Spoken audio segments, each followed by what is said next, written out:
오늘 말씀의 제목은 나는 샤론에 수선하여 골짜기에 백합화로다, 이런 제목입니다. 성도는 주님이 함께 하십니다. 주님이 함께 하시는 것은 주님의 향기가 수선화와 백합화처럼 핀다는 거예요. 향기가 난다는 겁니다. 술람미 여인이 주님을 향해서 한 말씀이 나는 샤론에 수선하여 골짜기에 백합화라. 샤론은 넓은 들판이에요. 아주 넓은 들판입니다. 여의도의 수십 배에 달하는 들판이 굉장히 큰 들판인데 그것은 이 세상을 뜻합니다. 세상은 그렇게 복잡하고 넓지만 거기에 주님과 함께하는 사람은 수선화와 같이 아름다운 꽃이 핀다는 거예요. 또 골짜기도 이 세상을 뜻합니다. 험한 세상에 백합화로 핀다는 거예요. 주님과 함께하는 사람은 수선화와 백합화처럼 향기가 나온다고 그랬습니다. 고린도후서 2장 15절로 16절에 보면 제가 한번 읽겠습니다. 그냥 들으세요.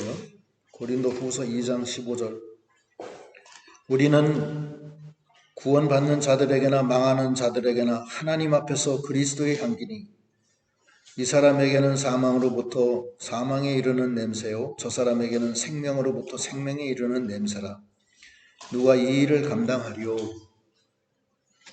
우리는 하나님 앞에서 그리스도의 향기라는 거예요. 그 향기가 생명의 향기, 또 불신자들에게는 사망의 향기가 된다는 거예요. 그런데 그 그리스도와 함께한 이 수선화와 백합화는 아름답고 향기롭지만 환란이 많습니다. 거기 보면 가시나무 가운데 백합화라고 그랬어요. 예수를 믿으면 핍박을 받는다고 그랬습니다. 왜 그러냐면 우리는 하나님의 아들이고 세상은 이 세상의 아들, 죄악의 아들, 마귀의 아들이기 때문에 하나님의 아들을 미워합니다. 당연히 핍박을 받게끔 돼 있어요.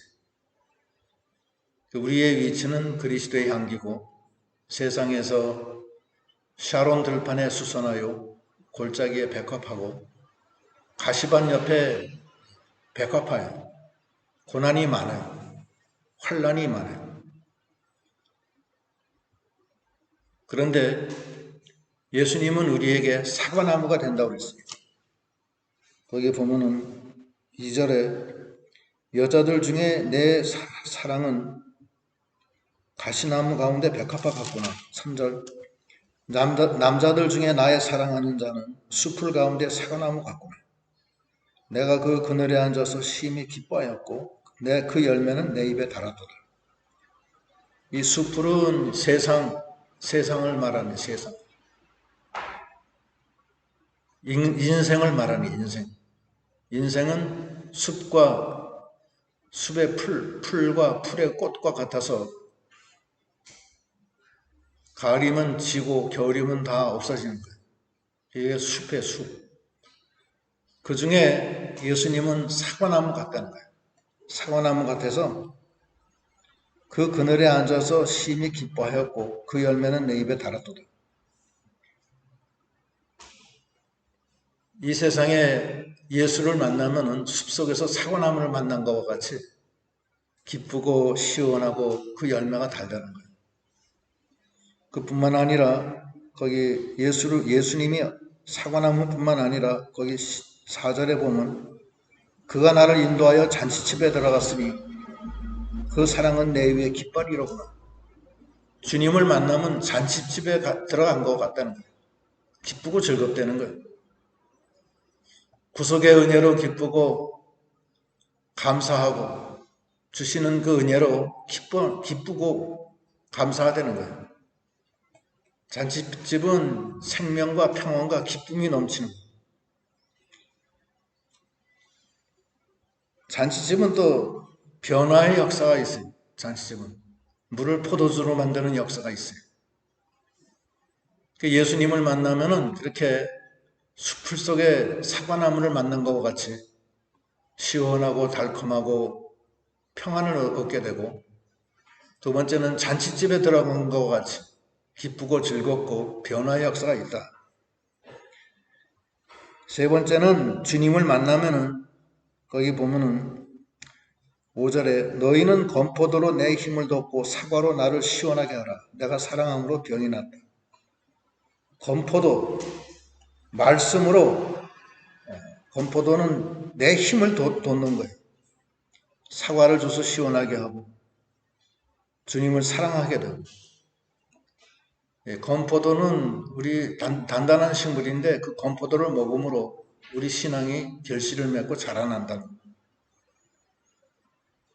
성도는 샤론에 수선하여 골짜기에 백합하여 가시나무 옆에 있는 백합화처럼 이 세상의 허무한 세상에서 주님의 생명으로 향기를 품지만 고난이 많아요. 그렇지만 외롭지 않다는 거예요. 숲을 속에 사과나무를 만나서 그 밑에서 쉬고 그 단 열매를 먹고 시원하고 잔치집에 들어가서 기쁘고 즐겁고 변화의 역사가 있고 건포도를 줘서 내게 힘을 돋고, 그리고 네 번째는 또 주님을 만나면 어떤 은혜가 있냐면 6절에 그가 왼팔로 내 머리를 고이고 오른팔로 나를 안는구나. 왼팔은 위로의 팔이에요. 주님 안에 있으면 평안과 위로가 옵니다. 그리고 오른팔은 능력의 팔이에요. 그러니까 주님은 왼팔로 내 머리에 베개로 나를 안위해 주시고 오른팔로는 덮어서 능력으로 덮어준다는 거예요. 하나님은 위로의 하나님이에요. 하나님이 위로로서 우리가 당하는 시험과 환난을 이긴다고 그랬어요. 거기 보면은 고린도 후서 1장 3절로 5절, 고린도 후서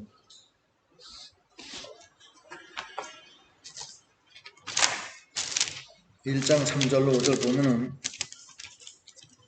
제가 한번 읽을게요. 고린도 후서 1장. 찬송하리로다. 그는 우리 주 예수 그리스도의 하나님이시요 자비의 아버지시요 모든 위로의 하나님이시며 우리의 모든 환난 중에서 우리를 위로하사 우리로 하여금 하나님께 받는 위로로서 모든 환난 중에 있는 자들을 능히 위로하게 하시는 이시로다. 그리스도의 고난이 우리에게 넘친 것 같이 우리가 받는 위로도 그리스도로 말미암아 넘치는도다. 그리스도가 환난을 많이 받지만 그리스도도 하나님의 위로로 그걸 능히 다 이겼다는 거예요. 그 하나님이 우리에게도 자비의 아버지시고 위로의 하나님이 되주셔서 우리가 이 세상 살 때 들판에 수선하여 골짜기에 백합하여 가시나무 옆에 백합화가 돼서 시험 환난이 많고 핍박이 있지만 하나님이 위로의 하나님이 되셔서 위로의 팔로 우리를 베게 해주신다는 거예요. 그래서 잠을 주시고 쉼을 준다는 거예요. 그 마태복음에는 수고고 무거운 짐진 자들아 다 내게로 오라 내가 너를 쉬게 하리라 그랬습니다. 주님이 함께 하면은 위로가 오고 평안이 옵니다. 제가 은퇴한다고 하니까 사람들이 많이 걱정을 많이 했습니다. 뭐 다는 아니지만 몇몇 잘 아는 분들은 걱정을 많이 했어요. 근데 사실은 저는 걱정을 안 했습니다. 사실은 그랬어요. 그래서 걱정이 안 되고 그냥 하나님이 어떻게 하시겠지 그렇게만 마음 먹고 막연하는 아무 생각도 없었어요. 금년 초에 교인들한테 제가 나는 금년에 은퇴한다고 선언을 했습니다. 무슨 계획이 있었던 것도 아니고 아무것도 아니었어요. 그러나 총회나 모르는 사람은 정 목사가 계속 있으려고 한다는 그런 소문이 많이 돌았습니다. 그러나 나는 은퇴한다고 그랬어요. 그래서 신속하게 은퇴하려고 애를 많이 썼어요. 마침내 은퇴하고 나서. 근데 제가 생각할 때는 그냥 하나님께 맡기니까 하나님이 그냥 인도해 주시는 것 같아요. 지금까지도 그랬습니다. 그냥 하나님의 인도대로 그냥 사는 거예요. 언젠가부터인가 제 마음속에는 사람은 이제 믿지 않겠다는 마음이 들어왔어요. 사람을 의지하지 않겠다. 그냥 하나님이 인도하시는 대로 가겠다. 그런 마음이 들어왔고 그냥 그대로 지금 가고 있습니다. 그러니까 앞으로 어떻게 할 거냐? 앞으로도 마찬가지예요. 하나님이 인도하시는 대로 저는 나가겠습니다. 또 우리 모두가 하나님의 인도대로 사는 거지 내 생각 내 뜻대로 사는 거 아닙니다. 하나님의 뜻이 우리 인간의 뜻보다 훨씬 더 높고 하나님의 길은 우리 인간의 길보다 하늘이 땅에서 높은 것 같이 높다고 그랬어요. 그러니까 그 길을 따라가면은 수고하고 무거운 짐은 다 내려놓게 해주신다 이렇게 생각하고 있습니다. 샤론에 수선하여 골짜기에 백합화, 가시나무 옆에 백합화지만 고난이 있지만 핍박이 있지만 주님이 왼손으로 위로의 손으로 베개하게 해주신다는 거예요. 주님이 사랑하시는 자는 잠을 준다고 그랬어요. 주님 앞에 다 맡기고 나가면 돼요. 또 오른손은 능력의 손입니다. 능력의 손으로 덮어주신다는 거예요. 능력의 손으로 덮어요. 주 날개 밑에 덮임을 당하면 평안이 옵니다. 이사야 41장 10절에도 보면은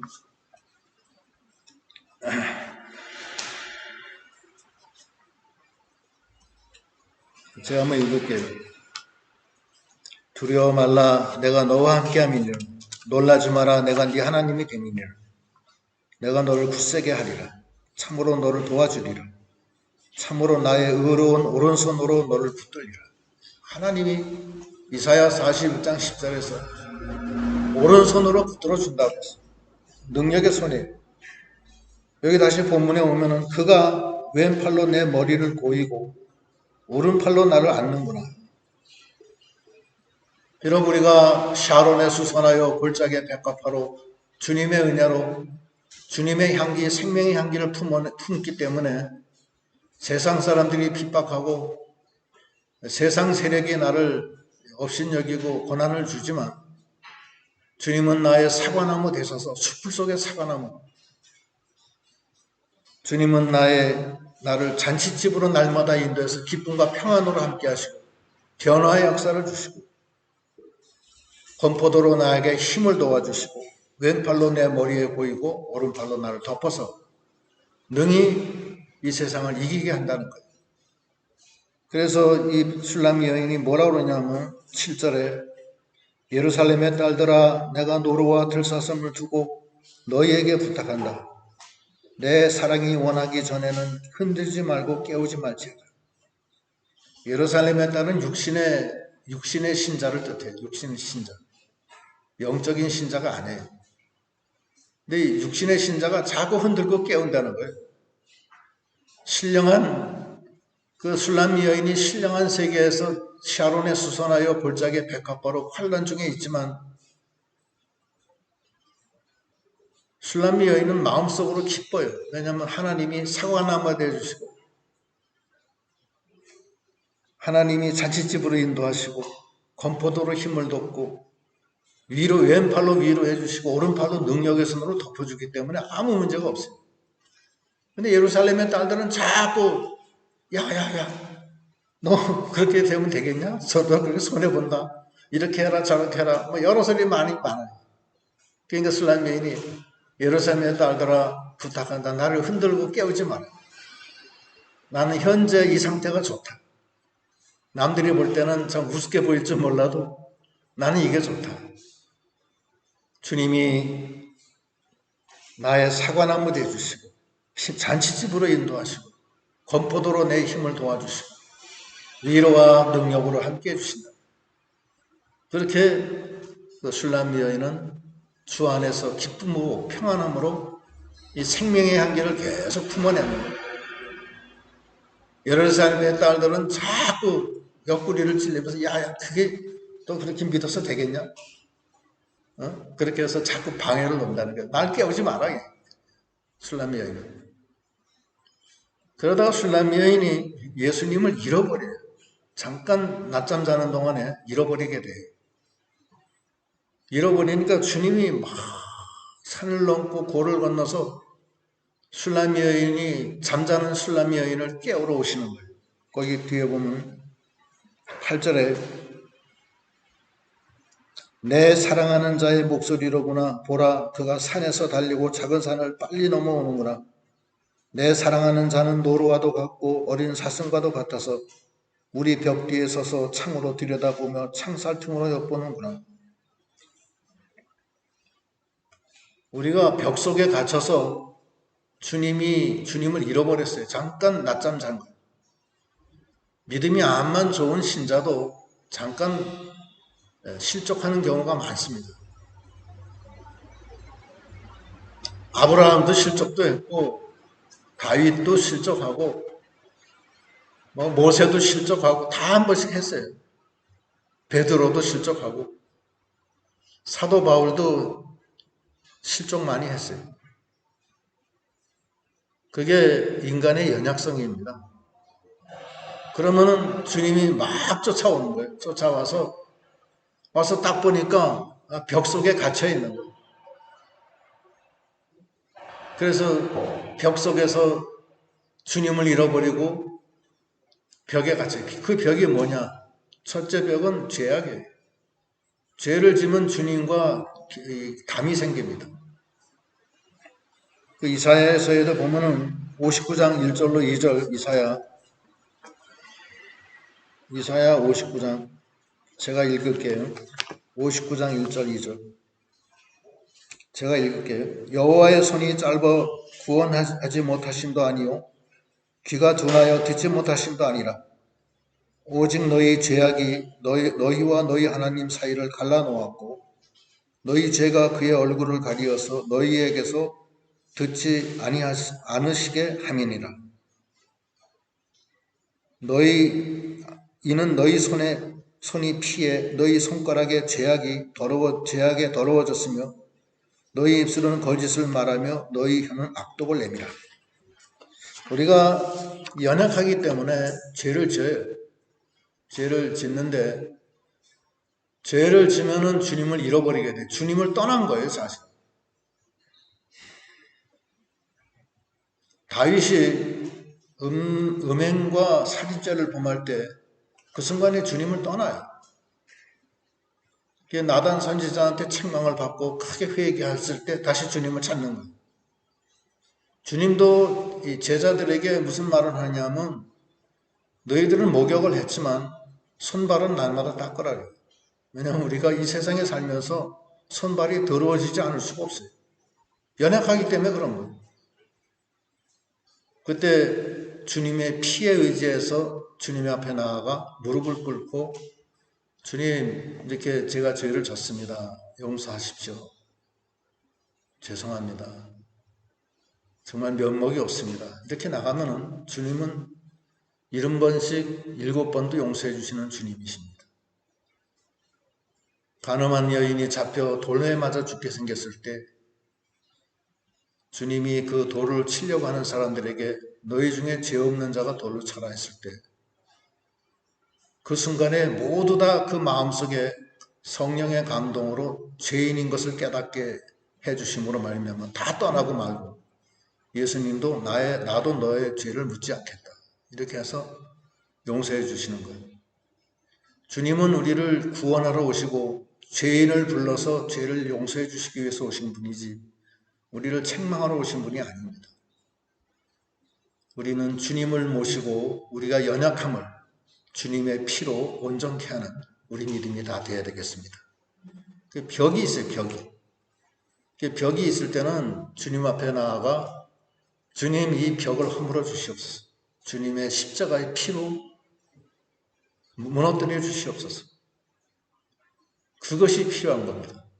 그러면 주홍같이 붉은 죄도 다 흰눈처럼 희게 해주신다는 거예요. 또 무슨 벽이냐? 율법의 벽이에요. 율법에 사로잡혀서 율법 속에 갇혀 있는 거예요. 주님은 우리를 율법에서 해방시키기 위해서 오신 분인데 예수를 믿으면서 율법에 갇혀서 율법에 완전히 종노릇하는 거예요. 그래서 밤낮 죄짐 속에 묻혀서 살아요. 주님은 우리의 죄짐을 덜어주기 위해서 오셨는데 예수를 믿으면서 더 죄인이 되는 거예요. 그렇게 하면 안 돼요. 죄를 내놓고 주님 앞에 나가 그 피로 온전케 되는 우리 믿음이 다 되어야 됩니다. 죄는 우리가 질 수밖에 없지만 우리가 주님 앞에 나가면 그 죄를 다 씻어주시고 가려주시는 분이세요. 이유가 없어요. 그런데 우리는 어떻게 생각하느냐면 그게 아니고 내가 뭔가 행해서 열심히 해서 죄사함을 받으려고 애를 써요. 그건 자기의 공로로 죄사함 받는 거예요. 근데 자기의 공로로 죄사함 받을 수가 없습니다. 예수의 피로만 죄사함 받는 거예요. 어떤 사람은 회개하면 죄사함 받는다고 그러는데 그게 아닙니다. 회개하면 죄사함 받는 게 어디 있어요? 회개하면 죄사함 받아요? 죄사함은 자기의 회개라는 행위를 통해서 죄사함 받는 거 아닙니다. 죄사함은 하나님의 은혜로 값없이 어떤 행위에 의해서 죄사함 받는 거 아니에요. 값없이 받는 거예요. 주님 앞에 행하여 주님 앞에 나가는 게 아니라 죄인인 것을 깨닫고 주님 앞에 나가면 용서해 주시는 거예요. 세리의 기도는 내가 죄인입니다. 고개를 숙이고 눈물을 흘릴 때 하나님은 그 기도를 들어주셨고 바리새인은 저는 11조를 내고 1회에 2번씩 금식하고 뭐하고 의를 행하고 가난한 사람 도와줬습니다. 그렇게 하고 나갔어요. 그런데 그 기도는 들어주지 않으셨어요. 행위로 구원받을 육체는 하나도 없다고 했어요. 회개해서 구원받는 거 아닙니다. 그 잘못 생각하면 안 돼요. 회개는 주님께 나아가는 하나의 방편에 불과한 거예요. 중요한 것은 주님을 만나 자기의 죄가 사함을 받는 주님만의 피 속에 들어가는 그것이 중요한 거지 자기의 어떤 행위가 필요한 게 아닙니다. 유대인들이 거기에 그 트랩에 갇혀가지고서 결국 예수를 부인하게 말해요. 예수님이 안식일을 어겼다 해서 예수님을 정죄하고 죽이게 되는 거예요. 예수를 죽이는 이유가 여러 가지가 있는데 그 중에 하나가 안식일 어긴 죄예요.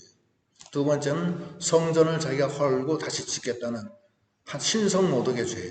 그래서 예수님이 십자가에 못 박히는 거예요. 율법에 종된 거예요. 그게 벽입니다. 오늘날 많은 교인들이 율법에 종된 노릇을 많이 해요. 그게 아닙니다. 우리는 하나님의 은혜로 값없이 죄사함 받고 구원을 받은 거예요. 그래서 감사하고 기쁜 거예요. 찬양을 드리는 거예요. 그것이 벽이고 세 번째는 자기 고집 속에 들어가는 자기 고집에. 자기 고집에 들어가면 안 돼요. 자기 고집을 다 내보내야 돼요. 네 개의 우상이라는 게 있는데 프란시스 베이컨이 얘기한 건데 네 개의 우상이라는 게 그 인간이 살면서 인간 스스로 만든 벽이에요. 네 개의 우상, 종족의 우상, 동굴의 우상, 시장의 우상, 극장의 우상. 종족의 우상은 다 있어요. 어떤 그 특별한 혈연 관계로 인한 우상이 있어요. 나는 경주 김씨다. 나는 한산 이씨다. 나는 무슨 이씨다. 전주 이씨다. 그래가지고서 거기에 갇혀져 있는 거예요. 나는 일본 사람이다. 너는 한국 사람이다. 너는 스페니시계다. 거기에 의해서 하면 우리나라는 호남 사람이다. 영남 사람이다. 강원도 감자바위다. 있잖아요. 거기에 의해서 충청도 멍청이다. 그래서 그게 종족의 우상이에요. 그런데 갇히지 말라는 거예요. 동굴의 우상은 자기 살아온 환경에 의해서 지배를 받아요. 불우한 가정에서 산 사람은 평생은 그 그늘 속에 있어요. 불우한 그 속에 있어요. 아버지가 자식을 학대하는 가정이 있는데 그런 가정에서 자란 아이는 그 아버지의 학대 속에 영향을 받아요. 평생. 그게 동물의 우상이에요. 자기가 보아온 것이 그거밖에 안 되기 때문에 그 속에서 영향을 받는 거예요. 그 가정 환경에 의해서 영향을 받아요. 그게 동물의 우상. 자기가 그게 전부 다인 줄 알아요. 시장의 우상. 시장의 우상은 그 어떤 그 언어에 의한 거, 언어에 의해서 완전히 지배를 받아요, 사람.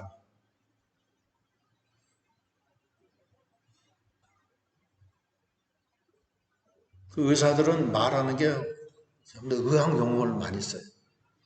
그렇죠? 다 그래요, 또. 사람마다 다 달라요. 거기에 의해서 자기의 모든 영역이 지배되는 거예요. 공부를 많이 한 사람은 그만큼 언어가 풍부하기 때문에 생각이 넓어요.